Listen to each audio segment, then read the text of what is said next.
Zali ko dila ba pesa ye nyonso pe bo benga bisote boko bo bipepe bisote otinda bisope ba call mité mais kasi bo komela biso ba message normal bisoto ko tanga yango tout au long il y a émission oyo toko kende kuna na réalisation et pas il y a Desla Labata onga monaye Marlène Asanga pe Mibral Ngapula Richelin Sou ba pesa biso elemo ya liboso. Auteur de ce jeune, ils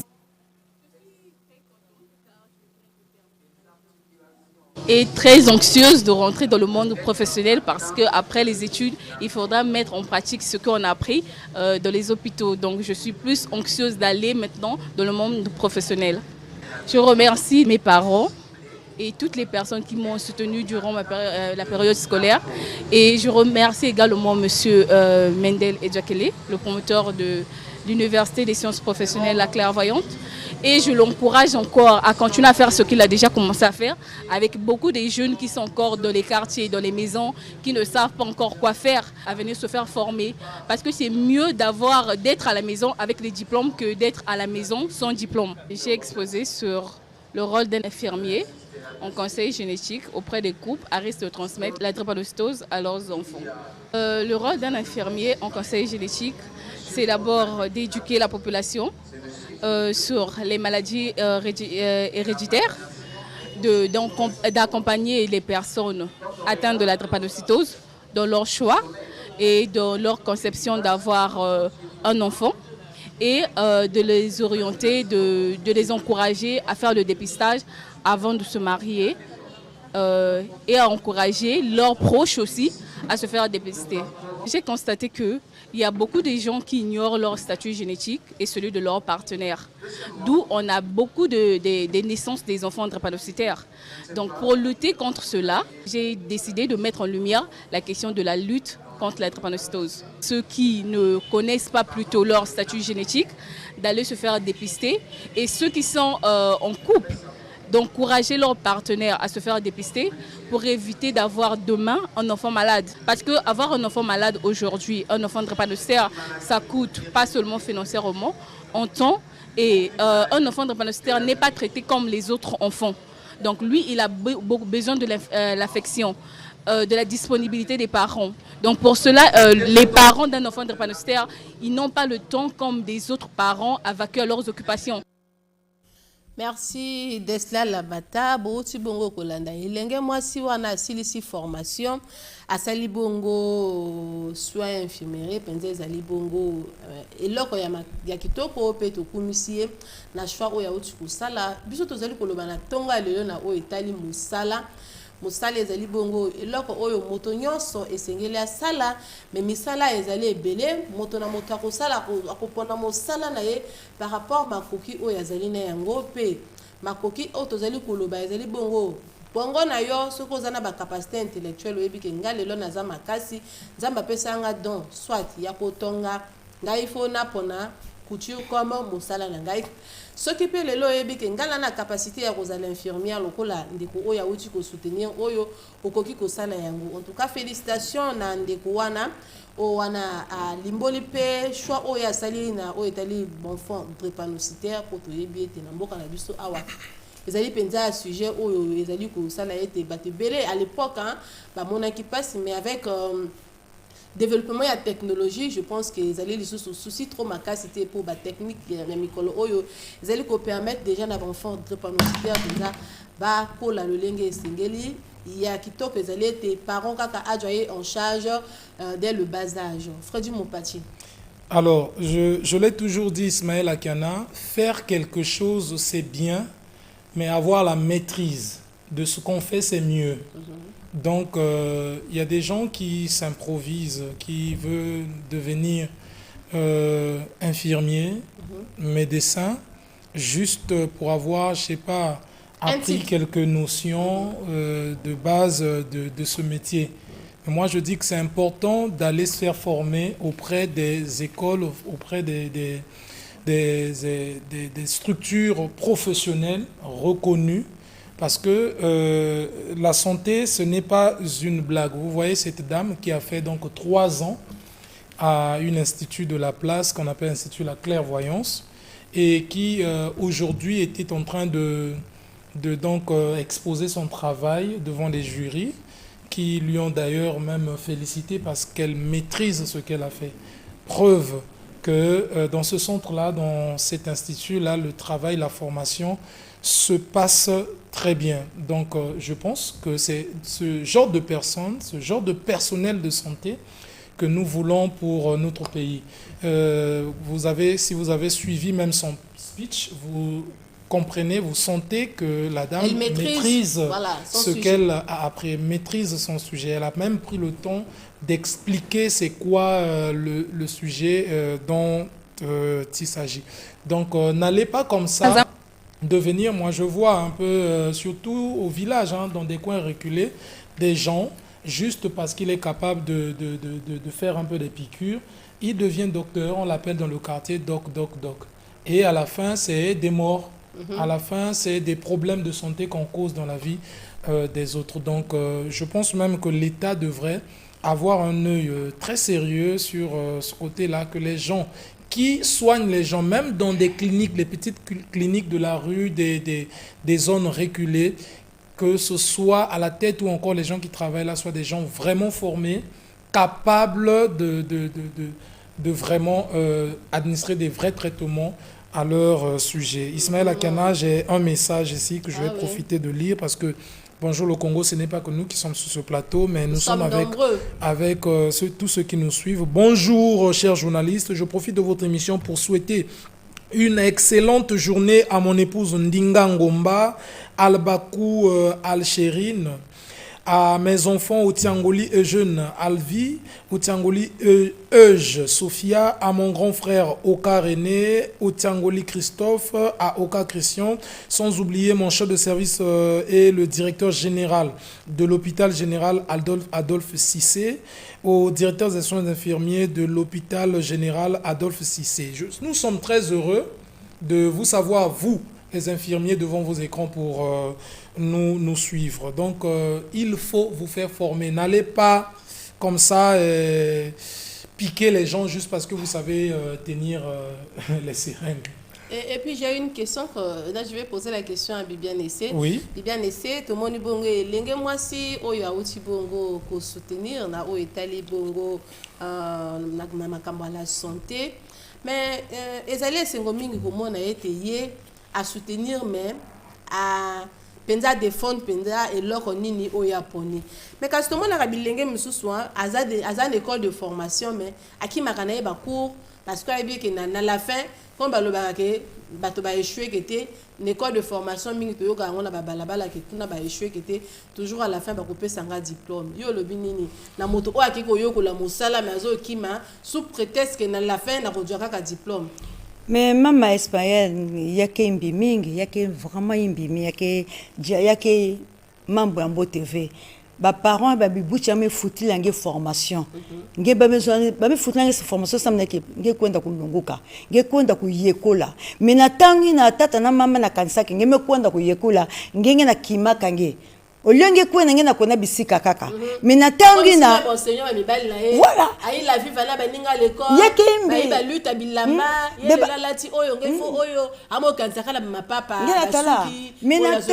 mais déjà singa na sala bi façon nge na kacha ibo na kacha itwangi na zona ke muna pesa mbonga mumke luta toujours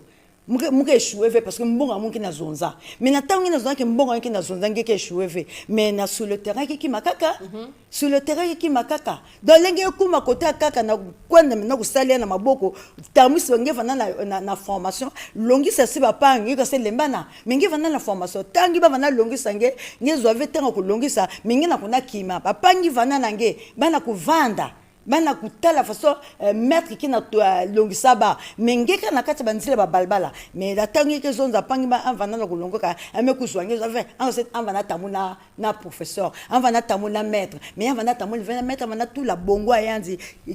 kisika mosi na kuzonza que Ismaël mami me kato kuzonza que mieux vange vanda kuvana na diplôme na inzo yake mbote au lieu que vana na inzo son diplôme ngela vana na inzo na diplôme nge mais qui sale que TV et les gens avec parce que ngela diplôme nge vana na inzo nge vana nge kanga maboko nge v nge vana na diplôme mais qui sale que TV mais basi kange kwenda que so ça que sale quoi so sa formation que les mingi so ça moi kima en entendant que sale qui na kuza malemba yaki na nzila yaki na kukuiza nge ki sala nge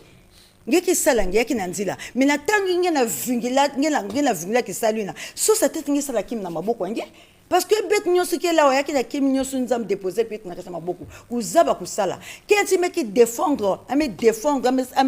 défendre ki sala parce que ame zaba yao angena maîtrise ya nkina fandanga na kuzonza angena expérience dans atangi me zaba ki sala nge ba capacité ki na ngena fungula ya ngena expliquer que yaki sala ntaimo so parce que ngezate ngeme zaba ki sala nge donc ki sala ba ke longu kaka ya ngena buta mave na ki sala mais ki sala ba ke longu kaka ya mais na tangi même si ngeme zaba ki sala nge kwenda kulonguka mimi ke so va battre que zona Ismaël Freddy mum ke longuka dia ave parce que me zaba yaki mboteve mimi zaba mbika tete kulumpampa langena mais kwenda kuyokola eba bima kangi mezaba ve mingi na zona ka mezaba mais na babe tulangena bake tulangena terrain ke zaba ve mingi vana zona ke mezaba yave mais selbet kimia yemekuma Digo c'est tâtonné qui bake sala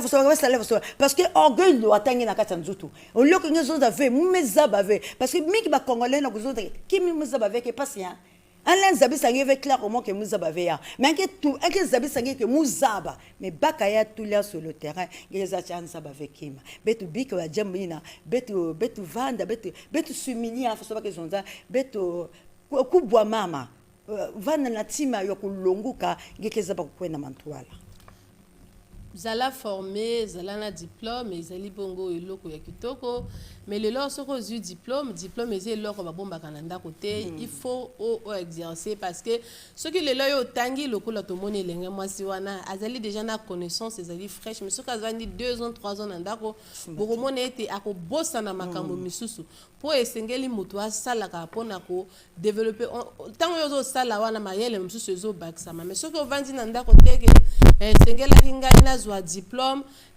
na vana na ngwata na ndako ke na zana diplôme te makanisi wana penza ezali malamu te mais aux yeux diplôme kende ko luke sika wana o exercer oyo nini yo sili ko yokola po obosa na yango te po soko kenda ko bando lamba ba fufu kenga na sili si formation na de la l'état zwangai ngonga o l'état zali ko bongsa un peu ba mikanda bongsa makambo okobosa na yango wana tozo komana ba misusu ba recruter oui former. Ouais, tant qu'on y a des difficultés, mais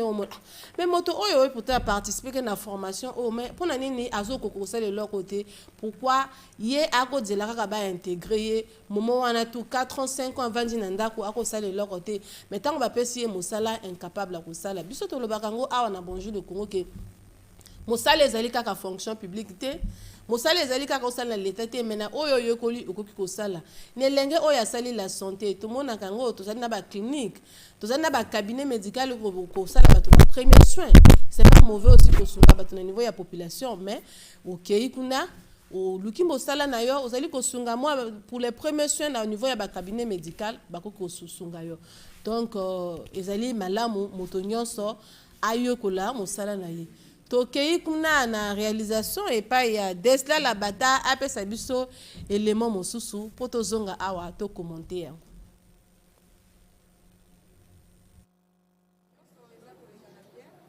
Baza ko mettre en exemple kela zamo kwa baye ko lina kela sa. Nyonso eza ko lekana bien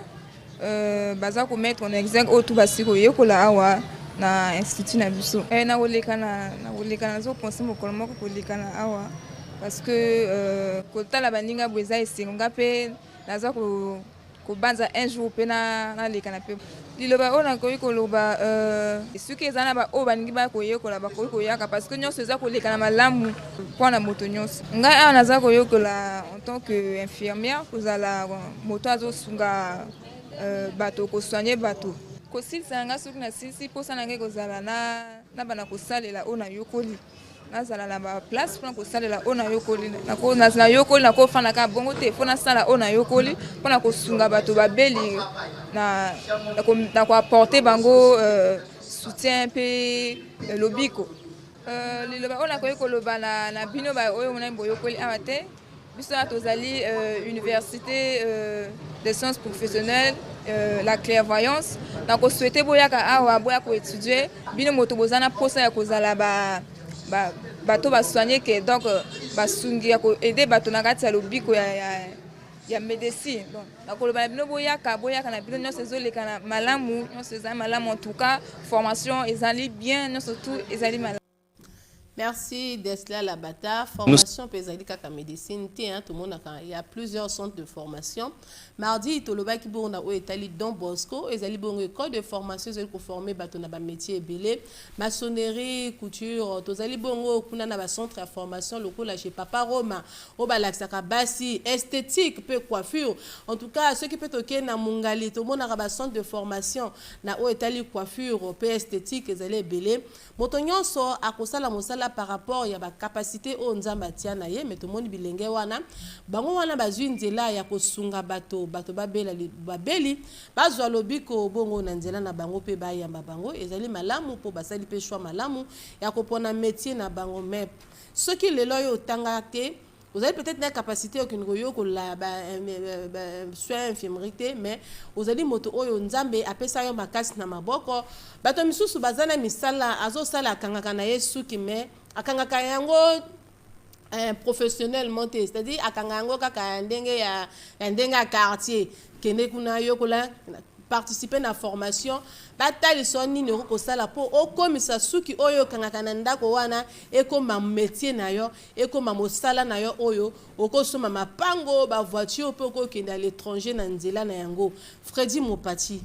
Un message, Ismaël Akiana, de Madame Gertrude Asanga, qui les vœux, les meilleurs vœux continuent, hein, mais cette fois-ci, il dit meilleurs vœux à Monsieur le ministre conseiller spécial du chef de l'État, à Monsieur Jean-Dominique Okemba. Alors, il y a un autre message de Béliche Joclair qui revient. Il dit, je profite pour saluer, pour faire un petit coucou au centre de formation cité Don Bosco, l'école qui m'a formé, qui m'a permis d'être un bon menuisier. Et j'encourage tous les jeunes qui cherchent toujours. Mais un peu plus loin, il dit encore, j'ai obtenu mon diplôme en menuiserie, mais jusque-là, je n'ai toujours pas d'emploi. Alors, monsieur, madame Béliche Joclair, nous l'avons dit, un menuisier n'est pas toujours cette personne-là qui est obligée d'aller chercher une société. Avoir ce métier-là en main, c'est aussi avoir donc la capacité de créer quelque chose. Tu es dans ton quartier, partout à Brazzaville, si tu es à Brazzaville, partout à Brazzaville, on cherche les menuisiers. Tout le monde cherche les menuisiers. Dans ta parcelle, encore au coin de ta ruelle, mets ton petit atelier, les gens viendront, tu feras ton argent. La société, le travail où tu veux aller déposer ton dossier, là, on te donnera combien? 100, 150 000, 200 000. Mais dans ton atelier, tu as la possibilité de faire plus que ça. Donc, Ismaël Akiana, ici, nous encourageons les gens. Moi, j'encourage ceux qui se sont fait former. Au lieu d'attendre, parce que vous savez, il y a ces métiers, lorsque tu apprends, tu fais 5 ans, 6 ans, 7 ans, 10 ans à la maison sans pratiquer, ben, c'est possible que tu perds tout. Tout. Ça, voilà, c'est possible que tu perds tout. Au lieu d'attendre, tu es médecin, tu es infirmier, tu as appris, je sais pas, le journalisme, tu as appris, peu importe le métier, mets-toi au boulot. Tu es journaliste, tu sors d'un centre ou encore d'un institut professionnel, alors crée, je sais pas, ton média en ligne, commence à exercer. Peut-être que par là aussi, les gens pourront te découvrir et t'ouvrir les portes, te donner des opportunités. Donc, rester à la maison, croiser les bras, sous prétexte qu'il n'y a pas de société pour m'employer, je pense que c'est une façon de voir qui ne cadre pas. J'ai aussi des salutations qu'on envoie à Maman Ismaël. Ah, Maman Ismaël, Yamomo, c'est comme ça qu'on t'appelle. À Monsieur Freddy Ngatier et à Prosper Bungu, à Ngulubi Germena et aussi à Maman Henrique, Ismaël Akiana. Merci Freddy Mopati, Bibiane Essé, Mabanjangé. Ma banza mono ya ke vana kaka mbote Ismaël kuzonza ke formation ke lembote formation ke limbivé mais natangi na ngiri na kusala formation ngeme zo par exemple chance ngeba me kume basika na ministère de la santé mais natangi il faut que quoi na formation oui ngeko yokola ngeke tela ba kaka mama Ismaël kaka na réception de l'hôpital bazave ko recevoir nge mak baki na kuzonza montre que malade mais mak ngi na pesengue réponse au moins chikilange ve ambakenye na façon mosambo TV mais makenye na zonlange c'est comme ce qui va dans nzutu ya mbote or nyosu nsi bake yokulaya bake bakayo si formation ngeke tangi na tula mutu tumbu mama yili kufaswa safaswa donc mama ngi nyosu na ngolungolo ngeza bave kuzonza na mutu kuzonza sina mutu bake yokulaya mama bake côté aussi formation bake longi sange wa façon ngi na recevoir pangi wa façon na kisalo nge ngeke secrétaire wa façon ngi na zonza babanti bake na mantwala nge kuzaba si ku kwena formation maman c'est pas comme basika mo kuma me baso ngi me sepela arrêter me baso ngi me sepela mais na terme basika mais ngemo sinatima ngi me zaba capacité ki nange yaki fasuna arrêter me baso ba nyoso bana bulangi maboko mais na kati ya timange ngeza ba capacité ikike nange ekimune zaba kusala mais na tangi singa zalaki ngena taki ba faillite ki côté yange kwenda yokola ba formation ki kele mingi ba kibisalu kele mingi inange na kwenda s'inscrire nge kwenda yokola ngeke biba kezo ba kusala mutu manzaka kusala mutu sukulu mutu akuba pédicure nge ba kati ka ba bacha ka pédicure ba bacha ka ba zaba kusala ya ngeke tala ki ba bisengi na ana lwalisa même mutu mutu ki na créer mais ngena tala vesi muna tala passe mais nyosu no moins ça la vembote parce que nyosu anzaba ve yandi yanke na talaka ka mbongo na matwala mais natana kuzwa mbongi na fongi kota tete na konda yokola singime yokola na manima ngeke zaba kisala nge mbonge kuiza na manima il y a les codes de peinture de poto aussi hein dans na bilenge balingi ko yokola ndenge nini ya ko dessiner ndenge nini ya ko en tout cas kuna pe ezali pena